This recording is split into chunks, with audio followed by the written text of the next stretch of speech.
মরুভূমিতে আমার পেঁয়াজ চাষের বাম্পার ফলন হয়েছে। আমি মরুভূমিতে একা একা থাকি, আমার কফিল তেমন একটা আসে না, তাই আমি সকল ধরনের সবজি চাষ করি যাতে আমি সকল ধরনের সবজিগুলো টাটকা খেতে পারি। গত 5 মাস আগে আমি এই পেঁয়াজগুলো লাগিয়েছিলাম, কাজের ব্যস্ততার কারণে পেঁয়াজগুলো তুলতে পারি না। আজকে সবগুলো পেঁয়াজ তুলবো ইনশাল্লাহ। পেঁয়াজগুলো তুলতে আমি অনেকটা দেরি করে ফেলেছি, তাই আমার অনেকগুলো পেঁয়াজও পচে যাচ্ছে।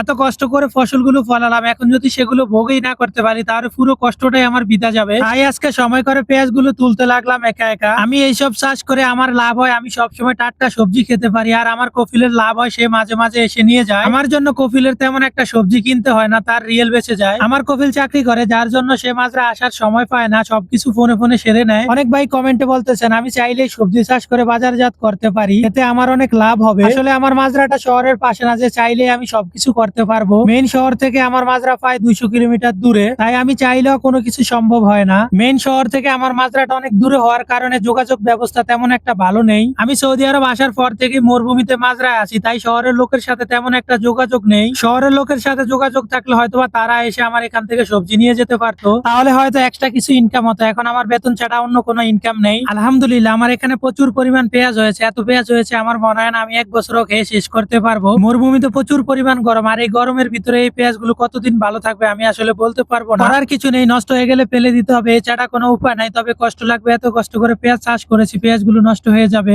পেঁয়াজগুলো কিভাবে রাখলে অনেকদিন পর্যন্ত ভালো থাকবে আপনি যদি জানেন তাহলে কমেন্টে জানাতে পারেন, তাহলে আমার অনেক উপকার হবে। প্রতি বছর সবকিছু আমি অল্প অল্প করে সবজি চাষ করি। পেঁয়াজও গত বছর লাগিয়েছিলাম, তবে পরিমাণে কিছুটা কম লাগিয়েছি, আর এবার অনেক বেশি পরিমাণে লাগিয়েছি। এবছর পেঁয়াজগুলো তেমন বড় হয় না, তার কারণও আছে, আমি পেঁয়াজের বীজ লাগাই না। গত বছর পেঁয়াজ তোলার পর ছোট সাইজের যে পেঁয়াজগুলো ছিল সেই ছোট পেঁয়াজগুলো এই বছর লাগিয়েছি। গোটা পেঁয়াজ লাগানোর কারণে গাছে প্রচুর পরিমাণ ফুল এসে গেছে, গাছে ফুল আসার কারণে পুরো শক্তি ফুলে নিয়ে গেছে, এই জন্য পেঁয়াজ তেমন একটা বড় হয় না। যদিও আমি ফুলের ডাটা ভেঙে দিয়েছি, তাতেও কোনো কাজ হয় না। ফুলের ডাটা ভেঙে দেওয়ার পর গাছ প্রচুর দুর্বল হয়ে যায়, গাছ দুর্বল হয়ে যাওয়ার কারণে এখন আর পেঁয়াজ বড় হয় না, পেঁয়াজগুলো পচে যাইতেছে। এখন যদি পেঁয়াজগুলো আমি তুলে না নেই তাহলে 10 দিন পরে একটা পেঁয়াজও ভালো পাবো না, সবগুলো পেঁয়াজ নষ্ট হয়ে যাবে।